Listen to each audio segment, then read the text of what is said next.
ওয়ালাইন সাআলতাহুম মান নাযালা মিনাস সামাই মা, আপনি যদি তাদেরকে জিজ্ঞাসা করেন আসমান হতে কে পানি বর্ষণ করে, শুধু তাই না, এই জমিনটা এখন শক্ত, ফসল চাষাবাদের অনুপযুক্ত, বলেন তো এই জমিনের উপরে যদি আল্লাহ 1 ঘন্টা বৃষ্টি নামায়, এই শক্ত মাটি শক্ত থাকবে নাকি নরম হয়ে যাবে? আল্লাহ তাআলা বলেন, আপনি যদি তাদের জিজ্ঞাসা করেন কে আসমান হতে পানি বর্ষণ করে, শুধু তাই না, ফাআহইয়া বিহিল আরদা বা'দা মাউতিহা, এই পানির দ্বারা কে মৃত জমিনকে পুনরুজ্জীবিত করে, অর্থাৎ ফসল চাষাবাদের অনুপযুক্ত শক্ত জমিন কে আসমান হতে পানি বর্ষণ করে ফসল চাষাবাদের উপযুক্ত করে তোলে। তারা তাদের দেবদেবীদের কথা বলবে না, অবশ্যই অবশ্যই তারা বলবে এগুলো যিনি করেন তিনি কে? আল্লাহ তাআলা এরপরে আরেক জায়গায় বলেন, ওয়ালা ইন সাআলতাহুম মান খালাকাহুম লায়াকুলুন্নাল্লাহ, আপনি যদি তাদেরকে জিজ্ঞাসা করেন মান খালাকাহুম, তাদেরকে কে সৃষ্টি করেছে, তারা বলবে না আমরা এমনিই হয়ে গেছি, এমনটা বলবে না। আপনার এই প্রশ্নের জবাবেও তারা বলবে লায়াকুলুন্নাল্লাহ, অবশ্যই অবশ্যই আমাদের স্রষ্টা হলেন আল্লাহ। নবীজি বলেন, আখলিস দীনাকা ইয়াকফিকাল আমালুল কলিল, নবীজি বলেন তোমার ঈমান খাঁটি করো, অল্প আমল নাজাতের জন্য যথেষ্ট হয়ে যাবে। বলেন নবী কি আমল বেশির কথা বলছে না কমের কথা বলছে? বলে ঈমান ঠিক, অল্প আমল নাজাতের জন্য যথেষ্ট হয়ে যাবে। আবার আল্লাহ তাআলা কোরআনুল কারীমের মধ্যে বলেন, আল্লাযী খালাকাল মাউতা ওয়াল হায়াতা লিয়াবলুয়াকুম আইয়ুকুম আহসানু আমালা। আল্লাহ তাআলা বলেন, তিনি আল্লাহ, বলে কে? আল্লাযী খালাকাল মাউতা ওয়াল হায়া, যিনি মৃত্যু এবং জীবন সৃষ্টি করেছেন। আমরা জিজ্ঞাসা করলাম, আল্লাহ কেন আপনি মৃত্যু এবং জীবন সৃষ্টি করলেন? আল্লাহ তাআলা বলেন, লিয়াবলুয়াকুম, তোমাদের পরীক্ষা করার জন্য। আবার জিজ্ঞাসা করলাম, আল্লাহ কি পরীক্ষা করবেন? আল্লাহ তাআলা বলেন, আইয়ুকুম আহসানু আমালা, আল্লাহ তাআলা বলেন পরীক্ষা হলো তোমাদের মধ্যে কার আমল কত সুন্দর। ইয়া আইয়ুহান নাসুত্তাকু রাব্বাকুমুল্লাযী খালাকাকুম মিন নাফসিন ওয়াহিদা وخلق منها زوجها وبث منهما رجالا كثيرا ونساء। আল্লাহ রাব্বুল আলামিন বলেন, ইয়া আইয়ুহান নাস, হে মানব সম্প্রদায়, ইত্তাকু রাব্বাকুম, হে মানব সম্প্রদায় তোমরা তোমাদের রবকে ভয় করো। বলে কে আমাদের রব? আল্লাহ তাআলা বলেন, আল্লাযী খালাকাকুম মিন নাফসিন ওয়াহিদা, যিনি তোমাদেরকে একটি প্রাণ থেকে সৃষ্টি করেছেন। কয়টি প্রাণ? জোরে বলেন কয়টা? তাহলে সন্তান হওয়ার জন্য মাতা পিতা 2টা প্রাণের দরকার হয়, কিন্তু আল্লাহ তাআলা বললেন একটি প্রাণ থেকে আমি তোমাদের সৃষ্টি করেছি। আর আমি পুরুষ হই আর অন্যরা নারী। বলে আমাদের মূল কি? বলে রূহ। বলে দেহের সাথে রূহ আছে যতক্ষণ, দেহের দাম আছে ততক্ষণ। যখনই দেহ থেকে রূহ বের হয়ে যাবে ওটার আর কোনো দাম নাই। এই পৃথিবীর সবচেয়ে সুন্দর যে, তার দেহ থেকে যখন রূহ বের হয়ে যাবে তাকে বাসার মধ্যে রাখবে? রাখবে না। রাসূলুল্লাহ সাল্লাল্লাহু আলাইহি ওয়াসাল্লাম বলেন, আল্লাহ তাআলা আদম আলাইহিস সালাতু ওয়াস সালামকে বানিয়েছেন মাটি থেকে, আর আমাদেরকে বানিয়েছেন আদম থেকে।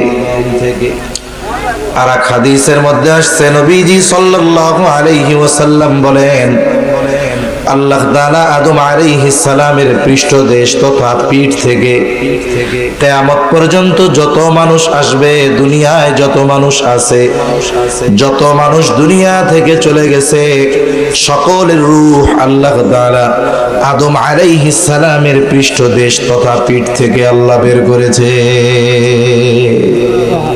তাহলে হোক নারী হোক পুরুষ, সকলের রূহ আল্লাহ কয়জন থেকে বের করেছেন? এজন্য আল্লাহ কি বললেন? যে ওই রবকে ভয় করো যেই রব তোমাদেরকে একটি প্রাণ থেকে সৃষ্টি করেছেন। তাহলে আমাদের রূহ এটা মূল, এটা আল্লাহ বের করেছেন কয়জন থেকে? জোরে কোন। এরপরে কি হইল? নারী পুরুষ কেমনে হইল? এই দেহের গঠন। এরপরে আল্লাহ তাআলা বলেন وخلق منها زوجها وبث منهما رجالا كثيرا ونساء। এরপরে আল্লাহ তাআলা তিনি তার থেকে তার জোড়াকে বের করলেন।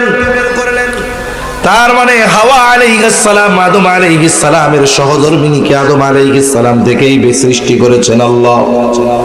এরপরে কি হলো? وبث منهما رجالا كثيرا ونساء। এই দুইজনের মাধ্যমেই আল্লাহ তাআলা এই পৃথিবীতে নারী এবং পুরুষের বিস্তার ঘটিয়েছেন। তার মানে এই দেহের গঠন পাওয়ার আগে আমাদের মৌলিক যে জিনিস রূহ আল্লাহ একজন থেকে বের করেছে। এই যে বলছি যে মৌলিক দিক যদি হিসাব করি তাইলে নারী আর পুরুষের পার্থক্য নাই, সবার রূহ এক। আল্লাহ কি বলেন রূহের ব্যাপারে? হোক সেটা নারীর দেহে হোক সেটা মানুষের দেহে, আল্লাহ তাআলা বলেন রূহ কি? বলিল রূহু মিন আমরি রব্বি। নবীজিকে প্রশ্ন করেছে কাফেররা, ইহুদিরা শিখায়া দিছে যে জিজ্ঞাসা করো যে রূহ কি জিনিস। তারা নবীকে এসে জিজ্ঞাসা করেছে, আল্লাহ তাআলা জবাব জানিয়ে দিয়েছেন, আপনি বলেন রূহ হলো আপনার রবের নির্দেশ। তাহলে আল্লাহ তাআলা নারী এবং পুরুষের মধ্যে দৈহিক কিছু পার্থক্য দিয়েছেন, যে পার্থক্যগুলো স্বাভাবিক আমরা বুঝি। একজন নারী সন্তান ধারণে সক্ষম বলে পুরুষ সক্ষম নয়। একজন নারী সন্তানকে স্তনপান করাতে সক্ষম বলে একজন পুরুষ সেটাতে সক্ষম নয়। সাধারণত যদি হরমোন জনিত কোনো প্রবলেম না থাকে নারীর মুখে কখনো দাড়ি গজায় না, কিন্তু পুরুষের মুখে দাড়ি গজায়। এইরকম সৃষ্টিগত কিছু পার্থক্য আছে, সবগুলা তো বলার প্রয়োজন নাই, অল্প দুই একটা বললেই বাকিগুলা বোঝা যায়। এইবার বলে শরীয়তের হুকুমগত কিছু তারতম্য আছে, পার্থক্য আছে। বলে কি পার্থক্য?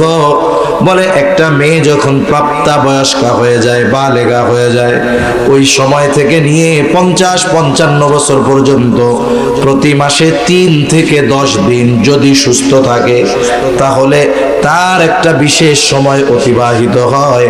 বলে এই সময়গুলোতে ইসলাম তার জন্য নামাজকে মাফ করে দিয়েছে।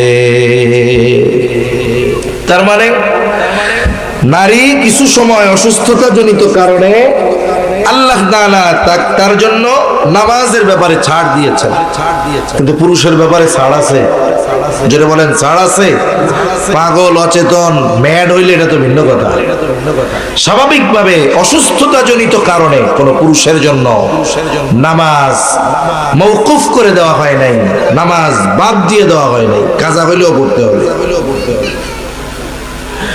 এরপরে আরেকটা পার্থক্য শরীয়তের মধ্যে যদিও দৃশ্যমান হয়, কিন্তু আসলে ইসলাম বিদ্বেষীরা এই বিষয়টাকে সামনে এনে ইসলামের উপরে আঘাত করতে চায়। বলে ইসলাম সম্পদ বন্টনের ক্ষেত্রে নারীদেরকে ঠকায় দিয়েছে। নাউজুবিল্লাহ। বলেন তো সম্পদ বন্টনের যেই অংশ এটা দুনিয়ার কেউ নির্ধারণ করেছে নাকি আল্লাহ? বলেন তো আল্লাহ তাআলা এমন কিছু কি করবেন যেখানে বেইনসাফি হবে? আসল বিষয় হলো ইসলাম সম্পর্কে এদের সঠিক জ্ঞান না থাকার কারণে তারা এই কথা বলে। যেই মানুষগুলো বলে ইসলাম নারীদেরকে ঠকিয়েছে, নারীদের অধিকার প্রতিষ্ঠা করে নাই, আমি তাদের বলবো যে আপনারা ইসলাম পূর্ববর্তীকালীন নারীদের অবস্থা কেমন ছিল এটা জানেন। আপনারা তো এখন বলেন যে ইসলাম নারীদেরকে পুরুষের চাইতে অর্ধেক সম্পদ দিয়ে নারীদেরকে ঠকিয়েছে, কিন্তু ইসলাম পূর্বকালীন সময় উত্তরাধিকার প্রাপ্ত সূত্রে সম্পদ পাওয়া তো বহুদূর, কোন নারী যদি জন্ম নিত তার বেঁচে থাকার অধিকার ছিল না, ঠিক কিনা বলেন? কোরআনুল কারীমের মধ্যে আল্লাহ তাআলা জানিয়ে দেন, যখন জাহেলিয়াতের সময় যখন কারো কন্যা সন্তান হতো, যখন তাকে কন্যা সংবাদের সংবাদ দেওয়া হতো, আল্লাহ তাআলা বলেন ওয়াইযা বুশিরা আহাদুহুম বিল উনসা যাল্লা ওয়াজহুহু মুসওয়াদ্দান ওয়া হুয়া কাযীম। মেয়ে হয়েছে এই খবর শুনলে তাদের চেহারার দিকে আর তাকানো যেত না। এই মানুষগুলো তখন মনে করতো যে হায় রে, কন্যা সন্তানের বাপ, এই পরিচয় নিয়ে রাস্তায় হাঁটা যাবে না। যতক্ষণ না ওই কন্যা সন্তানকে জীবন্ত দাফন না করতে পারতো, ওই পিতার অন্তরে শান্তি আসতো না।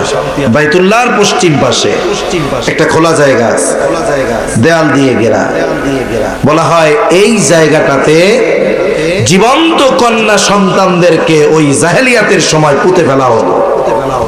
তাহলে বলুন, ইসলাম পূর্বকালীন সময় নারীর কি বেঁচে থাকার অধিকার ছিল? ছিল না। ইসলাম আসলো, নবীজি নারীদের অধিকার প্রতিষ্ঠা করলেন। সর্বপ্রথম কি দরকার? বলে বেঁচে থাকার অধিকার দরকার, ঠিক কিনা?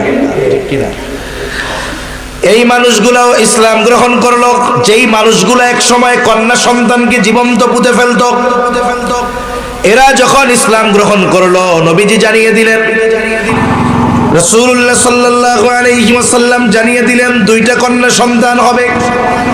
বলে এই দুই কন্যা সন্তানের যথাযথ যত্ন নিবে, বড় করবে, দিন শেখাবে।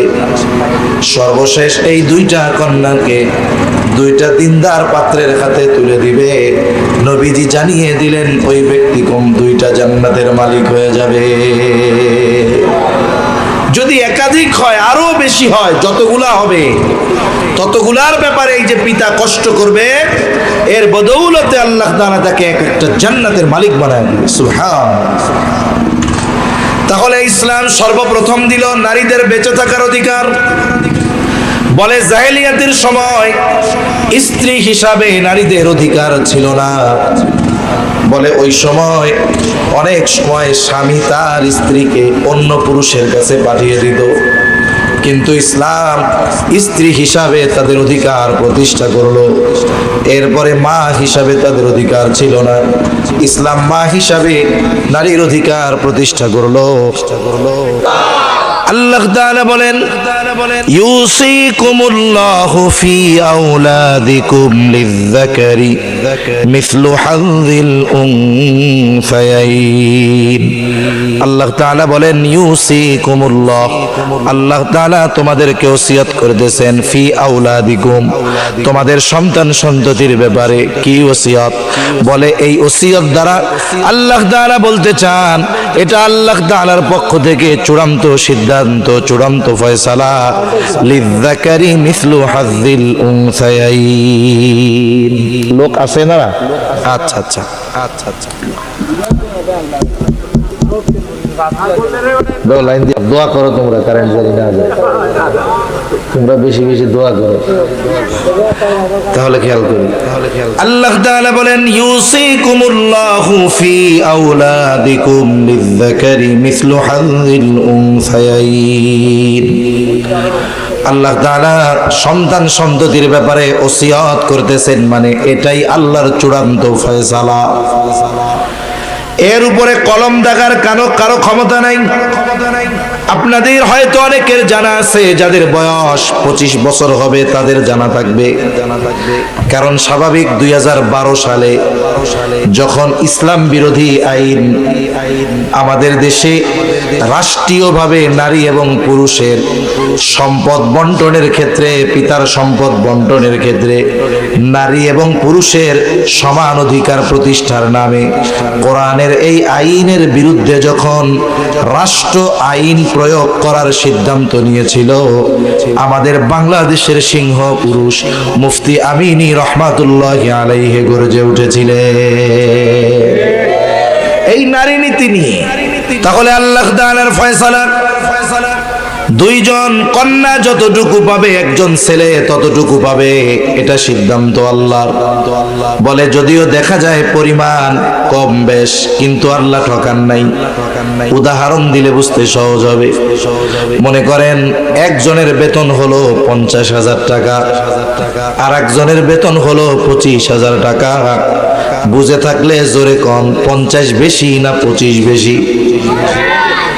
এখন যে 50,000 টাকা বেতন পায়, বলে মাস শেষে তার পরিবারের সদস্য বেশি হওয়ার কারণে 50,000 শেষ। মাঝে মধ্যে আরো 2-4-5,000 মানুষের থেকে কর্জ করা লাগে। আর যে 25,000 বেতন পায় তার খরচ কম, দেখা যায় 10-12,000, সর্বোচ্চ 15,000। প্রতি মাসে কমপক্ষে 10,000 টাকা তার বেঁচে যায়। বলেন তো বছর শেষে লাভবান কে, 50,000 ওয়ালা না 25,000 ওয়ালা? তার মানে বোঝা গেল কে কতটুক পেয়েছে সেটা নয়, বরং কার কতটুক বেঁচে আছে এটা হলো মূল হিসাব। বলেন তো গোটা হায়াতে একটা নারীর উপরে আল্লাহ তাআলা কোনো খরচ ফরজ করেছেন? না না। একটা মেয়ে যখন জন্মগ্রহণ করে সে প্রথমে অবস্থান করে তার বাবার ঘরে। বলে বিবাহের আগ পর্যন্ত সে বাবার ঘরে থাকবে, সব খরচ বহন করার দায়িত্ব পিতার। বলে একটা মেয়ে যদি যতদিন বিবাহ না হবে, বয়স 18 হোক, 20 হোক, 25 হোক, 30 হোক, 35 হোক, যতদিন পর্যন্ত ওই কন্যার বিবাহ না হবে ততদিন পর্যন্ত ওই কন্যা সন্তানের খরচ বহন করতে পিতা বাধ্য। কিন্তু যদি ছেলে হয়, মেয়ের ক্ষেত্রে তো বিবাহ না হওয়া পর্যন্ত বহন করতে হবে খরচ। এখন ছেলের জন্য কতদিন পিতা খরচ বহন করতে বাধ্য? একটা হলো বাধ্য, আর একটা হলো ইচ্ছা। বলে একটা ছেলে যতদিন বালেগ না হবে ততদিন তার খরচ বহন করতে পিতা বাধ্য। প্রথম কথা হলো বালেগ কত বছরে হয়? সরকারি হিসাব লেখা 18 বছর, ওইটা বাদ দেন। শরীয়ত কি বলে? নবীজি জানিয়ে দেন আহাদ্দুল বুলুগ, বালেগ হওয়ার সর্বশেষ সময় সীমা হলো 15 বছর। কত বছর? ইংরেজি হিসাবে না, আরবি হিসাবে।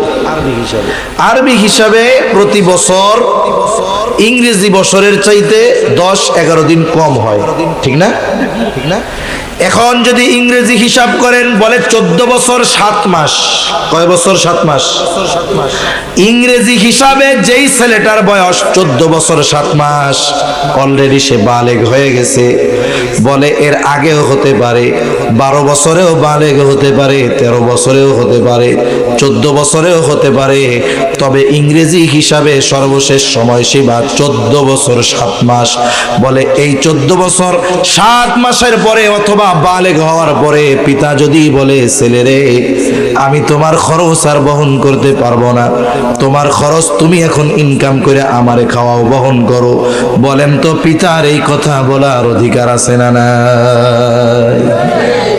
তাহলে পিতা ছেলের খরচ বহন করতে বাধ্য কতদিন? বলে ছেলে নাবালক থাকবে যতদিন। বালেগ হওয়ার পরে পিতা ছেলের খরচ বহন করতে বাধ্য না। যদি স্কুলের খরচ দেয়, প্রাইভেটের খরচ দেয়, এটা পিতার ইচ্ছা, চাইলে উনি নাও দিতে পারে। কিন্তু মেয়ের ক্ষেত্রে বালেগা হওয়ার পরে যদি তার বিবাহে দেরি হয়, বলেন তো পিতা বলতে পারবে নাকি যে তোর বিয়া হয় না কেন, তোর খরচ টরচ দিতে পারবো না, তুই ইনকাম করে আমারে খাওয়া? বলার অধিকার আছে? নাই। এরপরে যখন মেয়েটার বিবাহ শাদী ঠিক হবে, বিবাহ ঠিক হবে, বলে ছেলে যত সুন্দর হোক, স্মার্ট হোক, উচ্চ শিক্ষিত হোক, ছেলেরও মেয়েকে পছন্দ, মেয়েদের মেয়ে পক্ষেরও ছেলেকে পছন্দ। এখন যদি ছেলেটা এসে মেয়ে পক্ষের কাছে বলে আপনারাও তো আমারে খুব পছন্দ করেন, আপনাদের মেয়েও আমার পছন্দ, তবে একটা শর্তে বিয়ে করতে রাজি। কি শর্ত? বলে বিবাহের পরে আপনাদের মেয়ের যত খরচ সব খরচ আপনারা বহন করবেন। বিবাহের পরে আমার বাড়িতে থাকা খাওয়া চিকিৎসা বস্ত্র বাসস্থান এইগুলার খরচ সব মেয়ের পিতাকে যদি দিতে বলা হয়, বলেন তো ওই ছেলে যদি পৃথিবীর সবচাইতে সুদর্শন হয়, এই রকম কোন ছেলের সাথে কোন পিতা মেয়ে বিয়া দিবে নাকি?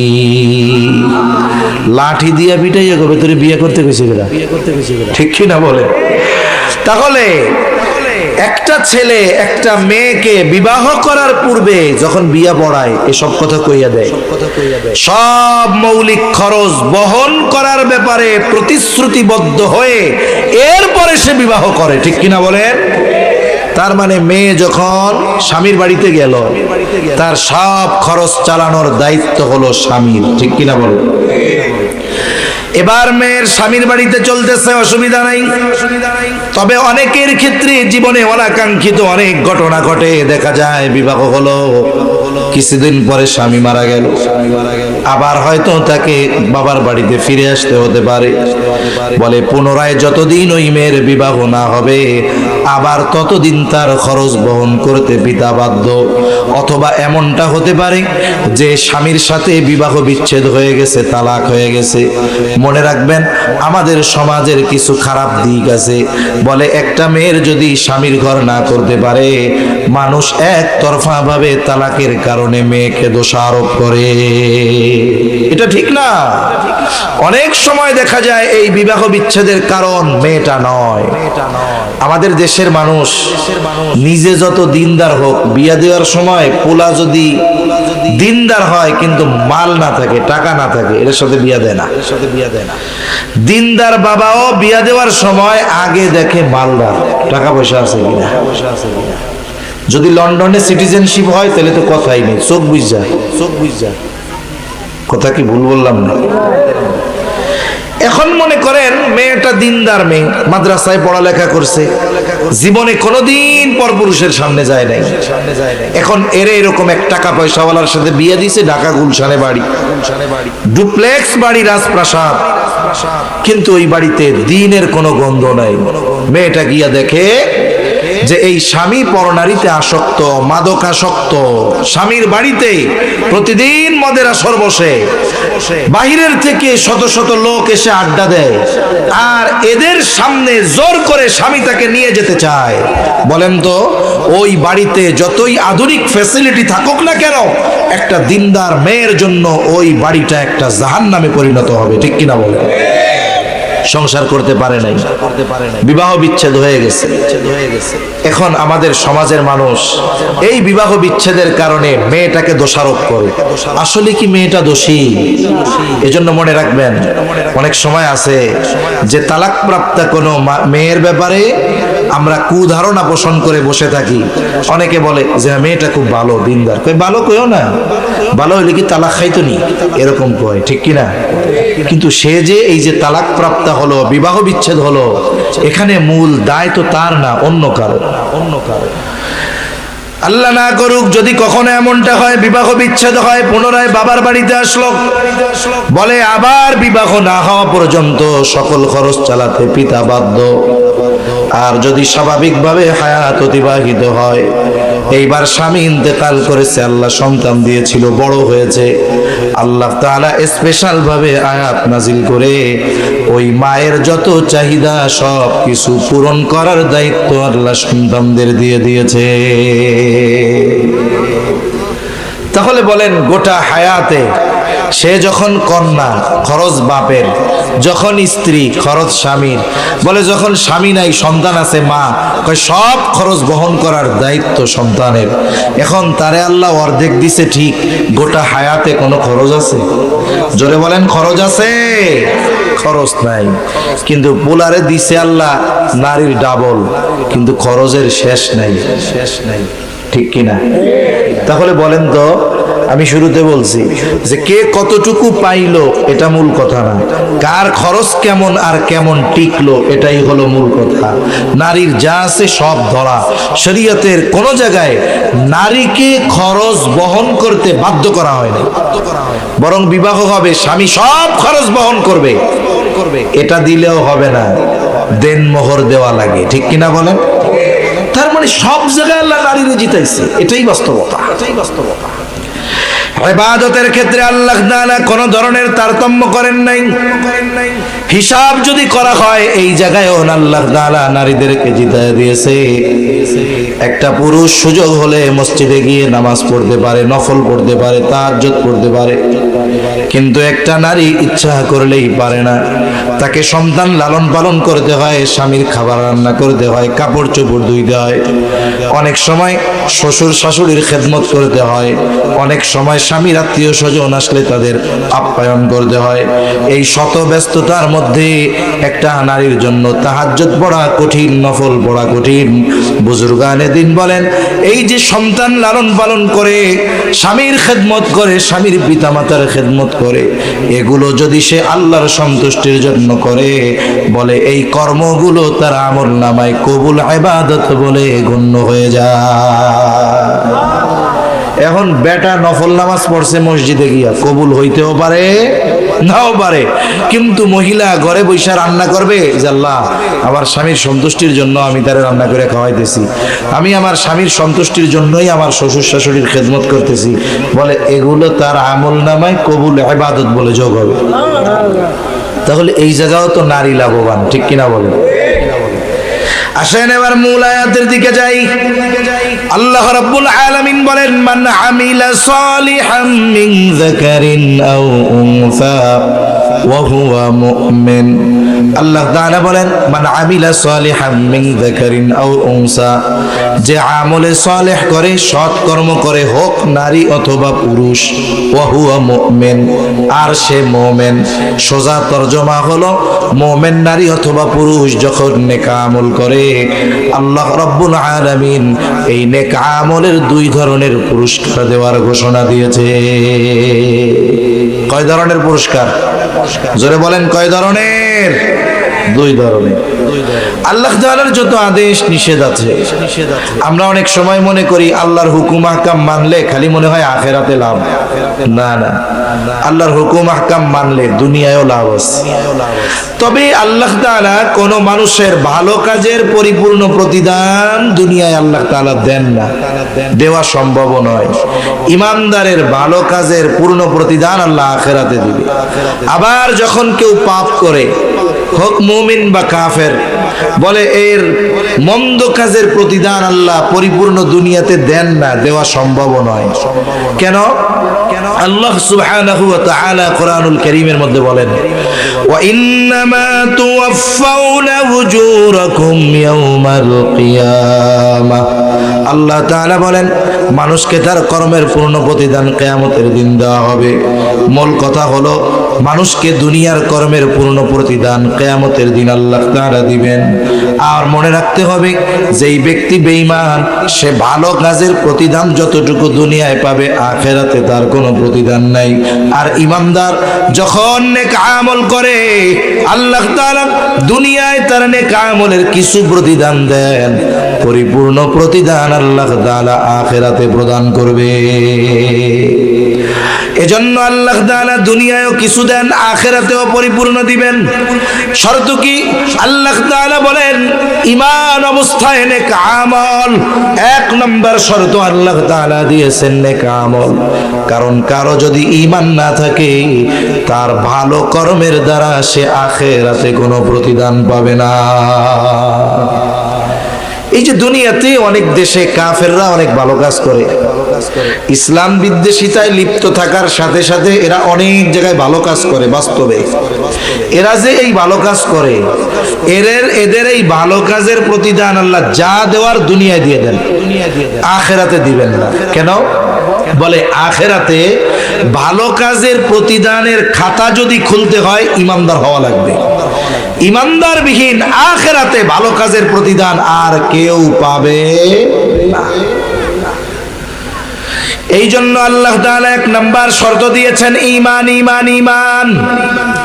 আর শুরুতেই আমি বলেছি, আল্লাহ প্রদত্ত সবচাইতে দামি নেয়ামত হলো ঈমান। এই ঈমানটা হতে হবে শিরিক মুক্ত। শুধুমাত্র আল্লাহর অস্তিত্বে বিশ্বাস করলেই মুমিন হওয়া যায় না। আল্লাহ বানাইছেন, আল্লাহ বৃষ্টি দেন, এটা বিশ্বাস করলেই মুমিন হওয়া যাবে না, নাজাত পাওয়া যাবে না। কারণ যদি আল্লাহকে স্রষ্টা মানার পর, আসমান জমিনের স্রষ্টা আল্লাহ বিশ্বাস করবার পর নাজাত যদি পাওয়ার ব্যবস্থা থাকতো, তাইলে আবু জেহেলও নাজাত পাওয়া যাইত। মক্কার মুশরিকরা আল্লাহকে বিশ্বাস করত। আমার কথা না, আল্লাহর কথা। কার কথা? আল্লাহ তাআলা বলেন, ওয়ালাইন সাআলতাহুম মান খালাকাস সামাওয়াতি ওয়াল আরদা লায়াকুলুন্নাল্লাহ। আল্লাহ তাআলা বলেন, আপনি যদি মক্কার মুশরিকদেরকে জিজ্ঞাসা করেন মান খালাকাস সামাওয়াতি ওয়াল আরদ, আসমান এবং জমিনের স্রষ্টাকে, আপনি যদি মক্কার মুশরিকদেরকে জিজ্ঞাসা করেন, ওরা ওদের দেবদেবীদের কথা বলবে না। কি বলবে? দুইটা তাকিদ যোগ করে আল্লাহ তাআলা বলেন, লা ইয়াকুলুন্নাল্লাহ, অবশ্যই অবশ্যই তারা বলবে আসমান জমিনের স্রষ্টা হলেন আল্লাহ।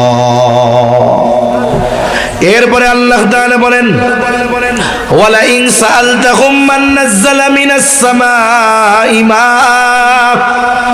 আপনি যদি তাদেরকে জিজ্ঞাসা করেন আসমান হতে কে পানি বর্ষণ করে, শুধু তাই না, এই জমিনটা এখন শক্ত, ফসল চাষাবাদের অনুপযুক্ত, বলেন তো এই জমিনের উপরে যদি আল্লাহ 1 ঘন্টা বৃষ্টি নামায়, এই শক্ত মাটি শক্ত থাকবে নাকি নরম হয়ে যাবে? আল্লাহ তাআলা বলেন, আপনি যদি তাদের জিজ্ঞাসা করেন কে আসমান হতে পানি বর্ষণ করে, শুধু তাই না, ফাআহইয়া বিহিল আরদা বা'দা মাউতিহা, এই পানির দ্বারা কে মৃত জমিনকে পুনরুজ্জীবিত করে, অর্থাৎ ফসল চাষাবাদের অনুপযুক্ত শক্ত জমিন কে আসমান হতে পানি বর্ষণ করে ফসল চাষাবাদের উপযুক্ত করে তোলে, তারা তাদের দেবদেবীদের কথা বলবে না। অবশ্যই অবশ্যই তারা বলবে এগুলো যিনি করেন তিনি কে? আল্লাহ তাআলা এরপরে আরেক জায়গায় বলেন, ওয়ালা ইন সাআলতাহুম মান খালাকাহুম লা ইয়াকুলুন্নাল্লাহ, আপনি যদি তাদেরকে জিজ্ঞাসা করেন মান খালাকাহুম, তাদেরকে কে সৃষ্টি করেছে, তারা বলবে না আমরা এমনিই হয়ে গেছি, এমনটা বলবে না। আপনার এই প্রশ্নের জবাবেও তারা বলবে লা ইয়াকুলুন্নাল্লাহ, অবশ্যই অবশ্যই আমাদের স্রষ্টা হলেন আল্লাহ। এই বিশ্বাসগুলো আল্লাহর ব্যাপারে কাফেরদের ছিল, আবু জেহেল উতবা সাহেবাদের ছিল। বলেন তো এরপরেও কি এদের ইমানদার বলার সুযোগ আছে? কেন নাই? এরা আল্লাহর অস্তিত্বে বিশ্বাসী ছিল, প্যাঁচ লাগায়া দিছে তাওহীদের ভিতরে গিয়া। কি করছে? বলে ওরা আল্লাহ তাআলার কাছে সরাসরি চাওয়া বাদ দিয়া কিছু জড় বস্তুকেও দেওয়ার ক্ষমতা আছে এমনটা মনে করেছে। এই জন্য মূর্তি বানাইছে, লাত, মানাত, উজ্জা, হাবল, এইগুলার কাছে গিয়া চায়, এক একটারে এক এক বিষয়ের দেবতা মনে করছে। এটা হলো মক্কার মুশরিকদের অবস্থা। এই জন্য আল্লাহর অস্তিত্বে বিশ্বাস করার পরেও ওরা বেঈমান। এখন আসেন, আমাদের সমাজে, আমাদের দেশে, মুসলমানদের লেবাসে কিছু মানুষের এই বিশ্বাস আছে না যে শাহজালাল রহমাতুল্লাহি আলাইহি কবরে শুয়ে থাকলেও এটা দেওয়ার ক্ষমতা আছে? এই বিশ্বাসের লোক সমাজে আছে না নাই?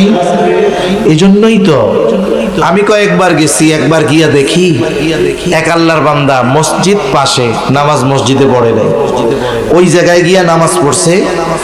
আর শাহজালাল রহমাতুল্লাহি আলাইহির কবরের পাশ দিয়ে যে প্রাচীর, ভেতরে গিয়া দেয়ালে মাথা লাগায় কইতেছে, বাবা এটার ব্যবস্থা করো, বাবা এটার ব্যবস্থা করো। বলেন তো ওই ব্যক্তি আর আবু জেহেল এদের মধ্যে তফাত আছে? জোরে বলেন তফাত আছে? এজন্য মনে রাখতে হবে এই ধরনের অনেক শিরিক করে নেওয়ালা মুসলমান এই সমাজে আছে। কিছু শিরক আছে যেগুলোর কারণে আল্লাহর অস্তিত্বের প্রতি বিশ্বাস মূল্যহীন হয়ে যায়, কোনো দাম থাকে না। আপনার কাছে কলস আছে, পানি রাখতে পারবেন, কিন্তু কলস নিচে দিয়া বড় একটা ছিদ্র, এরকম 100 কলস থাকলে কি হবে? পানি জমাইতে পারবেন? জোরে বলেন পারবেন? সেজন্য আমাদের ঈমান হতে হবে ত্রুটি মুক্ত, শিরিক মুক্ত। আল্লাহ তাআলা আমাদের সকলকে শিরিক মুক্ত ঈমান নসিব করেন, জোরে বলি আমিন। ঈমান যদি ত্রুটি মুক্ত হয়ে যায়, আমল বেশি লাগে না। নবীজিও অনেক আমলের কথা বলেন নাই, আল্লাহও অনেক আমলের কথা বলেন নাই। নবীজি কি বলছে? নবীজি বলেন, আখলিস দীনাকা ইয়াকফিকাল আমালুল কলিল। নবীজি বলেন, তোমার ঈমান খাঁটি করো, অল্প আমল নাজাতের জন্য যথেষ্ট হয়ে যাবে। বলেন, নবী কি আমল বেশির কথা বলছে না কমের কথা বলছে? বলে ঈমান ঠিক, অল্প আমল নাজাতের জন্য যথেষ্ট হয়ে যাবে। আবার আল্লাহ তাআলা কোরআনুল কারীমের মধ্যে বলেন, আল্লাযী খালাকাল মাউতা ওয়াল হায়াতা লিয়াবলুয়াকুম আইয়ুকুম আহসানু আমালা। আল্লাহ তাআলা বলেন, তিনি আল্লাহ বলে কে? আল্লাযী খালাকাল মাউতা ওয়াল হায়া, যিনি মৃত্যু এবং জীবন সৃষ্টি করেছেন। আমরা জিজ্ঞাসা করলাম, আল্লাহ কেন আপনি মৃত্যু এবং জীবন সৃষ্টি করলেন? আল্লাহ তাআলা বলেন, লিয়াবলুয়াকুম, তোমাদের পরীক্ষা করার জন্য। আবার জিজ্ঞাসা করলাম, আল্লাহ কি পরীক্ষা করবেন? আল্লাহ তাআলা বলেন, আইয়ুকুম আহসানু আমালা। আল্লাহ তাআলা বলেন, পরীক্ষা হলো তোমাদের মধ্যে কার আমল কত সুন্দর। বলেন, আল্লাহ বেশি আমলের কথা বলছে না সুন্দর আমলের কথা বলছে? জোরে বলেন, সুন্দর। কোন আমল সুন্দর? বলে ঈমান খাঁটি রাইখা যেই আমল করে ওইটা অল্প হইলেও সুন্দর। সুবহানাল্লাহ। তাহলে প্রথম শর্ত ঈমান, এটা ত্রুটি মুক্ত হতে হবে। এরপরে আল্লাহ বলেন, ওয়া আমিলুস সলিহাত। কুরআনুল কারীমে অনেক জায়গায় আল্লাহ বলছেন, ইন্নাল্লাযীনা আমানু ওয়া আমিলুস সলিহাতি কানাত লাহুম জান্নাতুল ফিরদাউসি নুজুলা। আল্লাহ তাআলা বলেন, নিশ্চয়ই যারা ঈমান আনে আর আমলে সলিহ করে তাদের জন্য রয়েছে জান্নাতুল ফিরদাউসের মেহমানদারি। ইন্নাল্লাযীনা আমানু ওয়া আমিলুস সলিহাতি লাহুম আজরুন আযীম। আর যারা ঈমান আনে আমলে সলিহ করে বলে তাদের জন্য রয়েছে মহা প্রতিদান। আল্লাহ রাব্বুল আলামিন ঈমানের সাথে সাথে সৎ কর্মের কথা উল্লেখ করেছেন। বলে ঈমান আছে, নেক আমল করো, তাহলে 2 ধরনের পুরস্কার পেয়ে যাবা। হে দুনিয়ার নারী পুরুষ শুনে নাও, আল্লাহ তাআলা আমলে সলিহের কথা বলেছেন। বুজুর্গানে দিন বলেন, সৎ আমল, আমলে সলিহ কোনটা? বলে ওই আমল হলো আমলে সলিহ যেই আমলটা আল্লাহর দরবারে কবুল হওয়ার যোগ্যতা রাখে। আমাদের সব আমল আল্লাহর কাছে কবুল হয় না। সবাই মসজিদে নামাজ পড়ে, সবারটা কবুল হয় না। সবাই দান করে আমল, কিন্তু যারটা কবুল হয় ওরটাই সৎ আমল, ঠিক কিনা বলেন?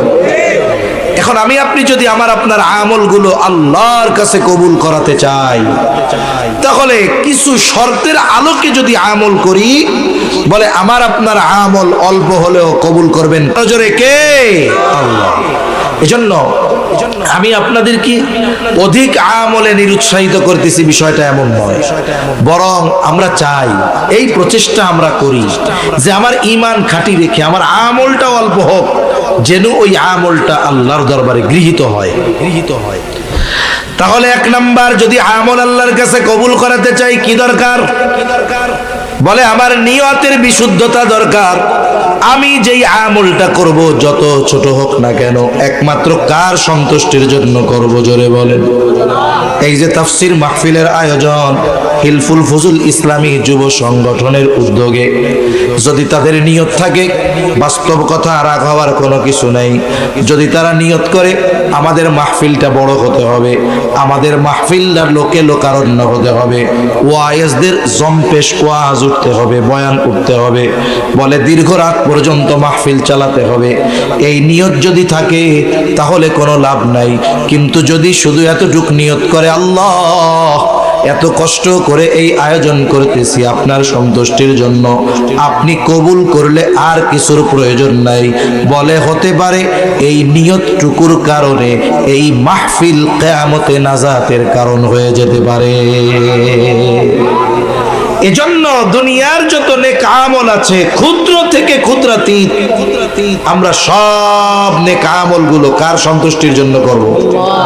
এখন নামাজ, রোজা, হজ, যাকাত এগুলো কার জন্য করব? আল্লাহর জন্য। আলহাজ হওয়ার জন্য হজ করা যাবে না, দানবীর খেতাব লাগানোর জন্য দান করা যাবে না। কত মানুষ আছে আলহাজ হওয়ার জন্য বারবার হজ করে। এখন এক লোক তার নাম হাজি অমক, আরেকজন বলে আলহাজ তমক। এখন হাজি সাহেব কয় আলহাজ, শুনতে ভালো লাগে।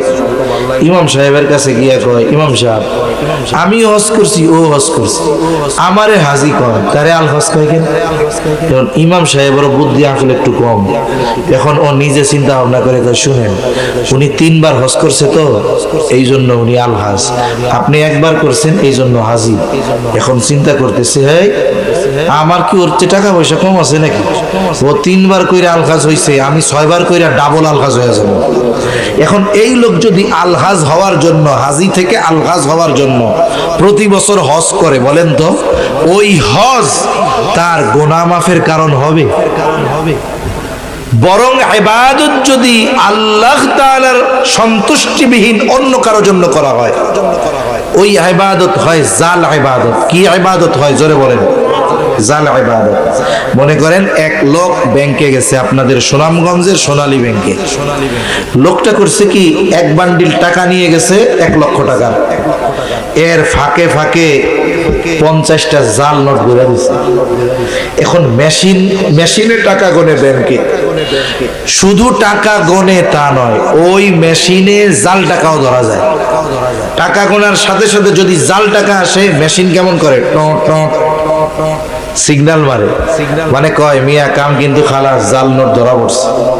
এখন অনাকাঙ্ক্ষিত 1 লাখ টাকার বান্ডিলে 1টা 2টা হইতে পারে, কিন্তু 30, 40, 50টা যদি হয়, তখন বোঝা যাবে কি যে নিশ্চয়ই এই লোকটা জাল টাকার কারবারি করে। কোনো মতে নিজের অ্যাকাউন্টে যদি 1 লাখ উঠায় ফেলতে পারে, কাগজে উঠে গেল, কম্পিউটারে উঠে গেল, এখন জাল টাকা ও ব্যাংকওয়ালা যা করবে করবে, আমার তো অ্যাকাউন্টে জমা হয়ে গেছে। এখন ওই লোক তো চালাক, কেশিয়ার, নিচে দিয়ে আরেকজনের পুলিশে ফোন লাগা, আর এদিক দিয়ে টাকা গুনতেছে। বলেন তো প্রথম অবস্থায় এই যে জাল টাকা তার কাছে দেওয়া হলো, এই জাল টাকাগুলো কি গ্রাহককে আর ফেরত দেওয়া হবে? এগুলো ছিঁড়ে ফেলবে, পোড়ায় ফেলবে, যে পাঞ্চ মেশিন দিয়ে শেষ করে ফেলবে ওইটারে। 2 নাম্বার, ওই পাশ দিয়ে পুলিশ আইসা হাজির, হাতে লকআপ লাগায় থানায় নিয়ে পিটানি শুরু করবো। তার মানে জাল টাকা যার কাছে আছে, 1 নাম্বার তার টাকা বাতিল, 2 নাম্বার ওই টাকা বহন করার কারণে তার জন্য শাস্তি। বলে ইবাদত জাল হয়, বলে কোন ইবাদত? বলে যেই ইবাদত আল্লাহর জন্য হয় না। আমি আপনি দুনিয়ায় যত ইবাদত করব, সব ইবাদত আমল আল্লাহর সামনে হাজির করা হবে। যে আমলগুলো আল্লাহর জন্য করা হয়েছে, ওইগুলো ব্যতীত যত আমল আল্লাহ তাআলা ওই আমলগুলোকে ধূলিসাৎ করে দিবে, ধ্বংস করে দিবে। আল্লাহ তাআলা বলেন ওয়াকাদিমনা ইলা মা আমিলু মিন আমালিন ফাজআলনাহু হাবাআম মানসুরা। আল্লাহ রাব্বুল আলামিন যেই ইবাদতগুলো তার সন্তুষ্টির জন্য করা হয় নাই, বলে ওই আমলগুলোকে আল্লাহ তাআলা আল খাবাউল মানসুরে পরিণত করবে, ধুলায় নিশ্চিহ্ন করে দিবে আল্লাহ। এই যে হলো জাল ইবাদত, ধ্বংস, জাল টাকা ধ্বংস। এইবার জাল টাকা বহন করার কারণে শাস্তি। বলে বান্দা যে ইবাদত আমার জন্য করার দরকার ছিল, ওই ইবাদত যখন মানুষের সন্তুষ্টির জন্য করা হয়, বলে এটা এক ধরনের শিরক হয়, পাপ হয়, অন্যায় হয়। এইবার এই অন্যায়ের কারণে তার শাস্তি হয়ে যাবে জাহান্নাম। এজন্য আমরা সকল ইবাদত একমাত্র কার জন্য করব? জোরে বলেন। এজন্য আল্লাহ তাআলা বলেন, নবী আপনি বলে দেন, ইন্না সালাতি ওয়া নুসুকি ওয়া মাহইয়ায়া ওয়া মামাতি লিল্লাহি রাব্বিল আলামিন। আপনি বলেন নিশ্চয়ই আমার নামাজ, আমার কুরবান, আমার জীবন, আমার মরণ সব রব্বুল আলামিনের জন্য। যেই রবের জন্য জীবন, যেই রবের জন্য মরণ, আমার আপনার দুনিয়ার সব ইবাদত একমাত্র ওই রবের জন্যই করব। দুই নাম্বার বলে, যেই ইবাদত করবে সেই ইবাদতটা নিজের মন মতো করলে হবে না, ইবাদত করতে হবে রাসূলুল্লাহ সাল্লাল্লাহু আলাইহি ওয়াসাল্লামের তরিকায়। মাঝে মধ্যে মোবাইলের মধ্যে এক গ্রুপের নামাজ দেখি, আমাদের দেশে একটা বন্ড গ্রুপ আছে, নাম বড় সুন্দর কিন্তু কাম হলো কাফেরদের মতো, বলে নাম দিয়েছে হিজবুত তাওহীদ, আছে না? তাওহীদের দল, একত্ববাদের দল। এরা নামাজ পড়ে, এদের ইমাম সাহেব বিড়ি টেনে নামাজে যায়, কয় হ্যাঁ দেখেন নাই কিরকম বলে আল্লাহু আকবার মারে, কেমন দেখেন নাই এইরকম, মানে নামাজ পড়ে নাকি আরো ঝগড়া করতেছে, তার কোনো ঠিক নেই। বলেন তো এই পদ্ধতি কি নবীজি ওদের শিখাইছে? এই পদ্ধতি ওরা নিজেরা বানাইছে। যে কোনো ইবাদত নবীজির পদ্ধতিতে ইবাদত করা যায় না এমনটা নাই, বরং এই পৃথিবীর সকল ইবাদতের তরিকা নবীজি শিখিয়ে গিয়েছেন, ঠিক কিনা বলেন? নবীজি সাহাবায়ে কেরামকে শিখাইছে, সাহাবায়ে কেরাম এই প্রচার করতে করতে ধারাবাহিকতার ক্রমান্বয়ে এক সময় আমরা শিখছি নামাজ পড়তে হবে কেমনে, রোজা রাখতে হবে কেমনে, কোন পদ্ধতিতে যাকাত দিতে হবে। দেখেন ইবাদত তো নবীর তরিকায় হবেই, বরং দুনিয়ার কিছু কাজ যদি নবীর তরিকায় করা হয় ওই দুনিয়ার কাজও ইবাদত বলে গণ্য হয়ে যায়। আর সেইখানে ইবাদত নবীর তরিকায় নাই এটা বলার কোনো সুযোগ নাই। একেবারে ব্যক্তিগত জীবন থেকে নিয়ে সব নবীজির পদ্ধতিতে করা যায়। এজন্য ইবাদত হতে হবে নবীজির তরিকায়। বলে দুনিয়ার কাজ খাওয়া এটা দুনিয়াবি একটা কাজ, না খাইলে গুনাহ নাই, বেশি খাইলে সওয়াবও নাই। কিন্তু কোন ব্যক্তি যদি আল্লাহর জন্য এই চিন্তা করে মনে মনে, আমি খাইতেছি এই জন্য খাইলে শক্তি হবে, শক্তি হইলে ইবাদত করা আমার জন্য সহজ হবে, তাহলে খাইলো আল্লাহর জন্য, ইবাদতে সহজতার জন্য। এরপরে খাওয়া শুরু করেছে, বিসমিল্লাহ বইলা খাওয়া শুরু করেছে, দোয়া পড়েছে, খাবার দোষ ত্রুটি ধরে নাই, খাওয়ার শেষে দোয়া পড়েছে, আলহামদুলিল্লাহ বলছে, দস্তরখান বিছায়া নবীর তরিকায় সুন্নাত তরিকায় খাইছে।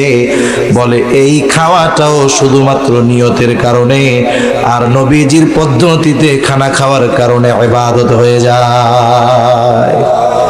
আর সেইখানে ইবাদত নবীর তরিকায় নাই, এটা কি হইতে পারে?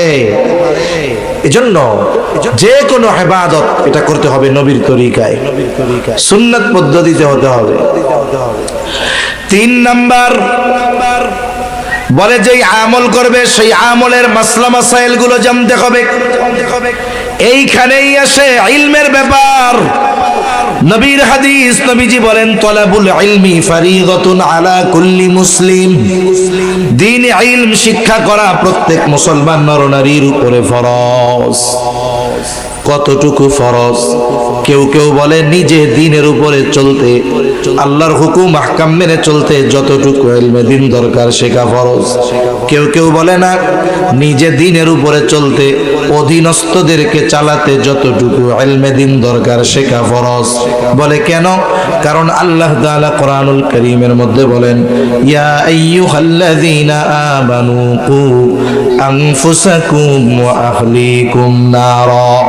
আল্লাহ তাআলা বলেন, হে ঈমানদারেরা, নিজে জাহান্নামের আগুন থেকে বাঁচো, অধীনস্থদেরকে জাহান্নামের আগুন থেকে বাঁচাও।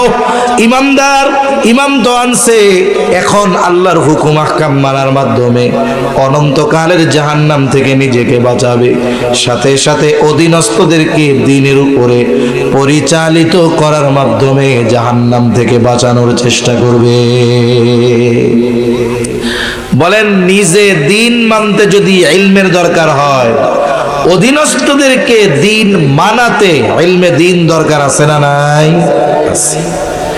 এজন্য আল্লাহ রাসূল সাল্লাল্লাহু আলাইহি ওয়াসাল্লাম জানিয়ে দিয়েছেন দ্বীনি ইলম শিক্ষা করা ফরজ। বলে এটার দুইটা স্তর, একটা তো ফরজে আইন আর একটা ফরজে কিফায়া।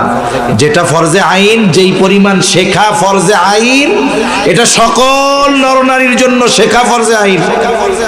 মনে করেন আপনি নামাজ পড়বেন, ঈমানের পরে সবচাইতে গুরুত্বপূর্ণ ইবাদত নামাজ, ঠিক কিনা বলেন?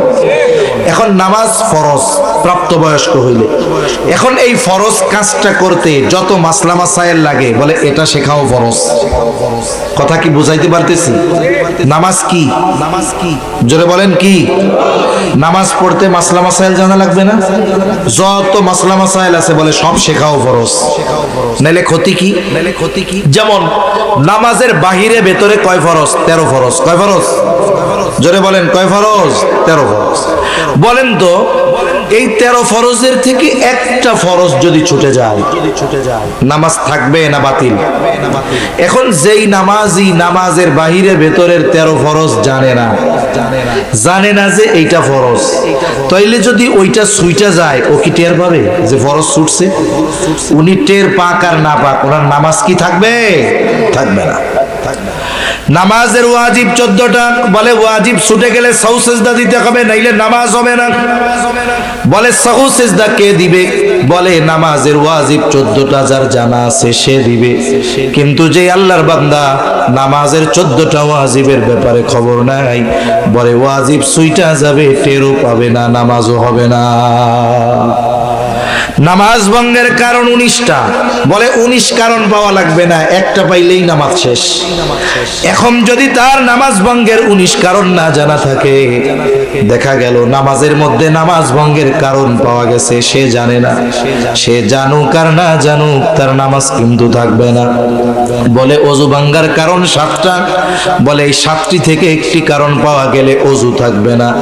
নামাজের মধ্যে যদি একটা পাওয়া যায়, অজু নাই। নামাজের বাহিরেও যদি অজু ভাঙ্গার কারণ 7টা থেকে একটা পাওয়া যায়, অজু থাকবে না। এখন দেখা গেল নামাজের মধ্যে অজু ভাঙ্গার কারণ পাওয়া গেছে, কিন্তু আল্লাহর বান্দা অজু ভাঙ্গার কারণ জানে না। সে না জানে না জানুক, অজু ভেঙে যখন যাবে তার নামাজও থাকবে না। গোসলের ফরজ 3টা, বলে যদি গোসল ঠিক মতো না হয়, ফরজ গোসল, বলে যদি শরীরের একটা লোমও যদি শুকনা থাকে, পবিত্রতা অর্জন হবে না। পবিত্রতা অর্জন হলো না গোসলের পবিত্রতা, বলে তাইলে অজু করলেও তো পবিত্রতা হবে না, নামাজও হবে না, ইবাদত গুলাও কবুল হবে না।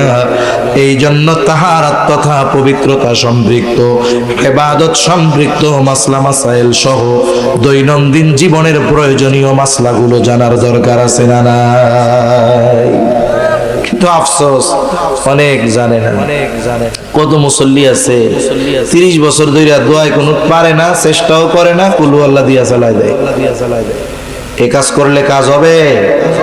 এজন্য আমাদের জানতে হবে। কোথার থেকে জানবেন? ওলামায়ে কেরামের সাথে পরামর্শ করেন। এই যে সংগঠন, এই সংগঠনের সদস্যরা আছে না, আপনারা যাই বলেন তোমরা এক কাম করো, তোমরা তো মাহফিল দাও আলহামদুলিল্লাহ, ওলামায়ে কেরাম আমাদেরকে দ্বীনের আলোচনা শোনান, আমলের ব্যাপারে আগ্রহী করেন, তাহলে তোমাদের তত্ত্বাবধানে আমাদেরকে একটু পরামর্শ দাও, কেমনে আমরা ফরজ পরিমাণ ইলম অর্জন করতে পারি। মসজিদের ইমাম সাহেবের সাথে পরামর্শ করেন। আপনি যদি ইমাম সাহেবরে যায় বলেন, ইমাম সাহেব হুজুর কোরআন শরীফটা তো শুদ্ধভাবে পড়তে পারি না, নামাজের মাসলা মাসাইল গুলা জানি না, আমরাও কর্মব্যস্ত মানুষ, সময় থাকে না, আপনি এশার নামাজের পর আমাদেরকে একটু আধা ঘন্টা সময় দেন, আমাদেরকে একটু এগুলো শিখাইয়া দেন। কোন ইমাম আছে এই কথা বলবে যে পারবো না? এরকম কোন ইমাম বলবে? জোরে বলেন বলবে? আমাদের শিক্ষার কোনো ইচ্ছা নাই, আগ্রহ নাই। এই জন্য ইবাদত কবুলের 3য় শর্ত বলে, যেই ইবাদত গুলো করবে সেই ইবাদতের মাসলা মাসাইল গুলো জানতে হবে, নাইলে দেখা যাবে ইবাদত ভঙ্গের কারণ পাওয়া যাবে, কিন্তু সে জানবে না, ইবাদত তার কবুল হবে না। এরপরে 4 নম্বর শর্ত বলে, তার খাবারটা হালাল হওয়া লাগবে। আমি 7 মিনিটের মধ্যে শেষ করে দিব। মনে 10টায় শেষ করবো। সর্বশেষ গুরুত্বপূর্ণ যেই শর্তটার কথা বলবো সেটা হলো খাবার হালাল হতে হবে। মনে রাখবেন, অনেকে খাবার হালালের ব্যাপারে চিন্তিত, কিন্তু উপার্জন হালাল না হারাম এটার ব্যাপারে বাছ বিচার করে না। আছে না নাই? মনে রাখতে হবে, হালাল উপার্জন করা, হালাল খাবারের নিয়তে হালাল উপার্জন করা, বলে এটাও ইবাদত। নবীজি সাল্লাল্লাহু আলাইহি ওয়াসাল্লাম বলেন, কাসবুল হালালি ফরিদাতুন বাদাল ফরিদা। কাসবে হালাল, হালাল উপার্জন করা বলে ফরজ ইবাদতের পরে অন্যতম ফরজ ইবাদত। কারণ আল্লাহ তাআলা জানায় দেন, যদি কারো খাবার হারাম হয় তার ইবাদত কবুল হবে না। আর খাবার তো উপার্জন যদি হালাল না হয়, আসলে মৌলিকভাবে খাবারটাও হালাল হবে না। বলেন তো, আপনি শুনছেন জমজমের পানি পানের অনেক ফজিলত, ফজিলত আছে না নাই? জমজমের পানির আরেক নাম হলো শেফা। বলে এইটা ওষুধ হিসাবে খাইলে কাজ হয়। বলে জমজমের পানি এটা এমন এক পানি, এটা খাইলে শুধু তৃষ্ণা নিবারণ হয় তা না, বলে ক্ষুধাও দূর হয়। এত ফজিলত শুই না আপনার কাছে তো জমজমের পানি নাই। আপনার পাশের এলাকার একজন উমরা থেকে আসছে, ফজিলতের কথা শুই না আপনি চুরি কইরা জমজমের পানি আইনা পান করছেন, সওয়াব হবে। জমজমের পানি তো পবিত্র আছে, কিন্তু আপনার কর্মের কারণে এই খাবারটা আপনার জন্য অবৈধ হয়ে গেছে, অবৈধ হয়ে গেছে। এজন্য উপার্জন যখন হারাম হয়, খাবার যদি মৌলিকভাবে হালাল হয়, উপার্জনের টাকা হারাম হওয়ার কারণে ওই হালাল খাবারটা তার জন্য হারাম হয়ে যায়। এজন্য উপার্জন হালাল দরকার আছে না নাই? মনে রাখবেন, নবীজি বলেন হালাল উপার্জন করা ফরজ ইবাদতের পরে অন্যতম ফরজ ইবাদত। কোন ব্যক্তি যদি এই নিয়ত করে যে আমি ইবাদত কবুলের জন্য হালাল উপার্জন করব, হালাল খাবো, বলে সে যে হালাল উপার্জনের নিয়তে হালাল কর্ম করবে, এই কর্মটাও তার আমলনামায় ইবাদত বলে গণ্য হবে। বলে কেন? বলে সে তো হালাল উপার্জনটা করতেছে আল্লাহর আদেশে হালাল খাওয়ার জন্য, ঠিক কিনা বলেন? এজন্য সমাজে অনেক মানুষ আছে, কর্মের দিক দিয়ে আমরা তাদের কর্মটাকে ছোট বলি। একজন রিক্সা চালায়, একজন দিন মজুর, কুলি, এদেরকে আমরা পেশাগত দিক দিয়ে তুচ্ছ তাচ্ছিল্য করি। মনে রাখতে হবে, আপনার এলাকার সচিব সাহেব যদি সুদখোর ঘুষখোর হয়, আল্লাহর কসম ওই হারাম উপার্জনকারীর চাইতে আপনার বাজারে জুতা সেলাই করে হালাল উপার্জনকারীর মূল্য আল্লাহর কাছে অগণিত গুণ বেশি। এজন্য কর্ম ছোট হোক, যদি কর্ম হালাল হয়, উপার্জন হালাল হয়, ওটাই যথেষ্ট, ঠিক কিনা বলে? সাথে সাথে খাবারটাও কি হতে হবে? হালাল হতে হবে। আলোচনা শেষ। এখন যদি উপার্জন হারাম আর খাবার হারাম হয়, ক্ষতিটা কি? তিনটা ক্ষতি আমরা জানবো। এক নাম্বার ক্ষতি, বলে যারা হারাম খায় এদের দোয়া আল্লাহ কবুল করেন না। এক ব্যক্তি বহুদূর পরিশ্রম করে উস্কো খুস্কো চলে বায়তুল্লাহর গেলাফ ধরে দোয়া করতেছে একেবারে বিনয়ের সাথে। মানুষেরা ওর অবস্থা দেখে মনে করতেছে এই ব্যক্তির দোয়া আল্লাহ ফিরায় দিতে পারেন না, কিন্তু এই ব্যক্তির বাস্তব অবস্থা মানুষের জানা ছিল না। আল্লাহ তাআলা আমার আপনার নবীকে ওই ব্যক্তির বাস্তব অবস্থা জানায় দিলেন। এবার নবীজি বলতেছেন, শোনো, ওই ব্যক্তির দোয়া আল্লাহ কেমনে কবুল করবে? যার খাবার হারাম টাকা, হারাম খাবার দিয়ে যার দেহ গঠিত, আর যার গায়ে হারাম টাকার পোশাক, তার দোয়া আল্লাহ তাআলা কেমনে কবুল করবে? মনে রাখবেন, হারামখোর, হারাম উপার্জনকারী, হারাম ভক্ষণকারী দোয়া কবুলের যত সময় আছে, স্থান আছে, কোথাও গিয়ে তার দোয়া যত বিনয়ের সাথে করুক না কেন, আল্লাহ তাআলা কবুল করবে না। আরাফার ময়দানে গিয়ে দোয়া করবে, যেদিন আল্লাহ ক্ষমার ঘোষণা দিয়েছেন। বলে ও হজ কইরা হাজি আর আলহাজ হইতে পারবে, কিন্তু গুনাহ মাফ করাতে পারবে না। এজন্য হারাম যারা খায়, উপার্জন করে, এদের দোয়া কবুল হয় না। দুই নম্বরে ইবাদত কবুল হয় না। আল্লাহ তাআলা কোরআনুল কারীমের মধ্যে সব রাসূলগণকে এক নির্দেশ দিয়েছেন, ইয়া আইয়ুহার রাসূলু কুলু মিনাত তাইয়্যিবাত ওয়া আমালু সালিহা। আল্লাহ তাআলা বলেন, হে রাসূলগণ, কুলু মিনাত তাইয়্যিবাত, আপনারা পবিত্র খান আর আমলে সালেহ করেন।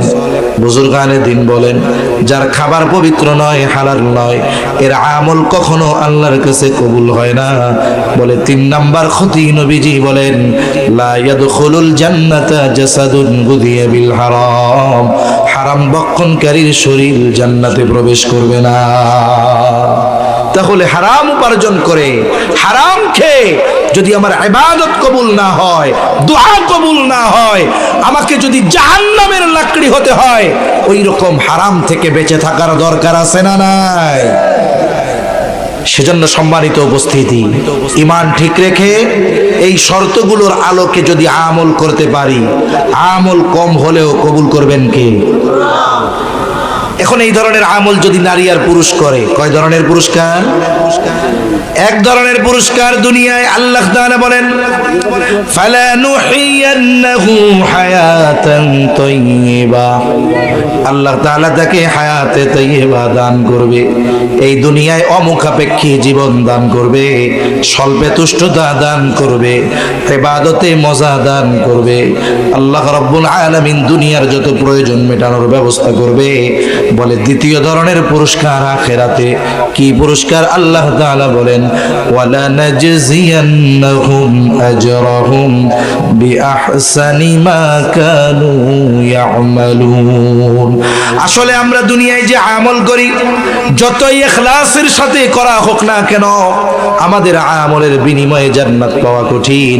কিন্তু আল্লাহ তাআলা জানায় দেন, গোলাম রে, এইগুলো ঠিক রেখে যদি তুমি আমল করো, তুমি দুনিয়ায় যে আমল করেছো তার চাইতে অগণিত গুণ বেশি উত্তম প্রতিদান আল্লাহ তাআলা আমি তোমাকে দান করব।